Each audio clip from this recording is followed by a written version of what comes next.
आकाशवाणी रांची से प्रस्तुत है प्रादेशिक समाचार।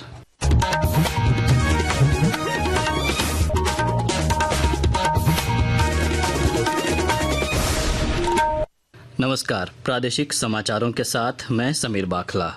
झारखंड अधिविद्य परिषद जैक ने आज इंटरमीडिएट की परीक्षा का परिणाम जारी कर दिया।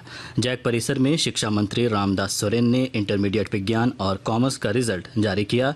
इंटरमीडिएट विज्ञान में 99,131 विद्यार्थी शामिल हुए थे, जबकि कॉमर्स में 22,175 छात्रों ने परीक्षा दी थी। कॉमर्स में 91.02% छात्र छात्राएं सफल हुए हैं, जबकि साइंस में 79.26% विद्यार्थी उत्तीर्ण हुए हैं। दोनों संकायों में इस बार लड़कियों ने बाजी मारी है।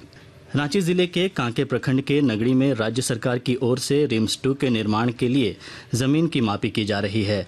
ग्रामीणों के विरोध के कारण यहां पुलिस फोर्स की तैनाती की गई है। वहीं भारतीय जनता पार्टी के प्रदेश अध्यक्ष और नेता प्रतिपक्ष बाबूलाल मरांडी ने नगड़ी का दौरा किया। इस दौरान श्री मरांडी ने पत्रकारों से बातचीत करते हुए कहा कि राज्य बनने के बाद झारखंड में आदिवासियों को जमीन से बेदखल किया जा रहा है। उनके कृषि योग्य भूमि पर निर्माण कार्य करने का प्रयास किया जा रहा है।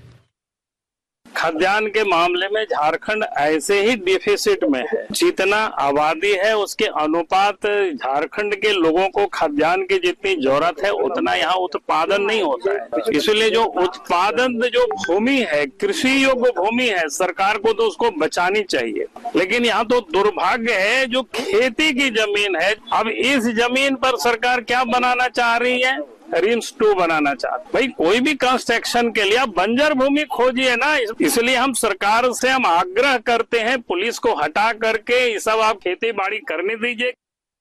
झामुमो के महासचिव सुप्रियो भट्टाचार्य ने भाजपा पर सेना के राजनीतिक इस्तेमाल करने का आरोप लगाया है। रांची में पत्रकारों से बातचीत में उन्होंने कहा कि भाजपा की ओर से घर घर सिंदूर बांटने का एक राजनीतिक कार्यक्रम शुरू किया जा रहा है। यह भारतीय महिलाओं और सनातन धर्म के साथ क्रूर मजाक है। भाजपा के प्रदेश प्रवक्ता प्रतुल शाहदेव ने इस पर पलटवार किया है। उन्होंने कहा कि भाजपा द्वारा सिंदूर यात्रा निकाले जाने की खबर बेबुनियाद है। श्री शाहदेव ने कहा कि ऑपरेशन सिंदूर की प्रचंड सफलता से बदहवास होकर इंडी गठबंधन के नेता अब फेक न्यूज़ पर भी अपनी प्रतिक्रिया देने लगे हैं। राज्य में कोरोना संक्रमितों की संख्या 6 तक पहुंच गई है। राजधानी रांची में मिले 4 संक्रमितों के बाद जमशेदपुर में भी 2 पॉजिटिव मरीज मिले हैं। इस बीच स्वास्थ्य विभाग के अपर मुख्य सचिव अजय कुमार सिंह ने सभी जिलों को एडवाइजरी जारी की है। उन्होंने सैंपलों को रिम्स भेज जीनोम सीक्वेंसिंग कराने का भी निर्देश दिया है। आज राज्य के सभी जिलों में ऑक्सीजन इंफ्रास्ट्रक्चर की मॉक ड्रिल की जाएगी। प्रादेशिक समाचार आप आकाशवाणी रांची से सुन रहे हैं। हजारीबाग ओपन जेल में बंद एक नक्सली ने फांसी लगाकर आत्महत्या कर ली है। आत्मसमर्पण करने वाला नक्सली छोटा श्यामलाल देहरी की आत्महत्या की पुष्टि जेल प्रशासन ने की है। उसने कुछ वर्ष पूर्व आत्मसमर्पण किया था और वर्ष 2021 में उसे दुमका से हजारीबाग शिफ्ट किया गया था। 30 वर्षीय छोटा श्यामलाल दुमका के काठीकुंड थाना क्षेत्र का रहने वाला था और वह 8 मामलों में विचाराधीन था। घटना की सूचना राष्ट्रीय मानवाधिकार आयोग और संबंधित विभाग को दे दी गई है। जेल प्रशासन आत्महत्या के कारणों का पता लगाने में जुट गया है। लातेहार जिले के मनिका थाना क्षेत्र में आज एक ट्रक पलट गया। इस ट्रक में लोहे का चदरा लदा है। इस दुर्घटना में ड्राइवर गंभीर रूप से घायल हो गया और प्राथमिक उपचार के बाद उसे रांची रिम्स रेफर कर दिया गया है। मौसम विभाग ने आज भी राज्य के कई हिस्सों में तेज हवा के साथ बारिश और वज्रपात की संभावना जताई है। इसे लेकर येलो अलर्ट जारी किया गया है। मौसम विभाग के मुताबिक आज 30 से 40 किलोमीटर प्रति घंटे की रफ्तार से हवा चल सकती है और आकाशीय बिजली गिरने की भी आशंका है।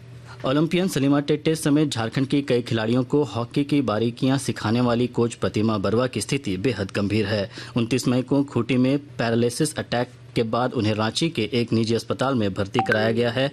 आज उनके निधन की खबर आई थी, लेकिन अस्पताल ने अब से थोड़ी देर पहले अपने मेडिकल बुलेटिन में कहा है कि प्रतिमा बरुआ की मेडिकल डेथ नहीं हुई है और दोबारा उन्हें वेंटिलेटर पर रखा गया है। इसके साथ ही आकाशवाणी रांची से प्रादेशिक समाचार का ये बुलेटिन समाप्त हुआ। अगला प्रादेशिक मुख्य समाचार शाम 4 बजे प्रसारित किया जाएगा। नमस्कार।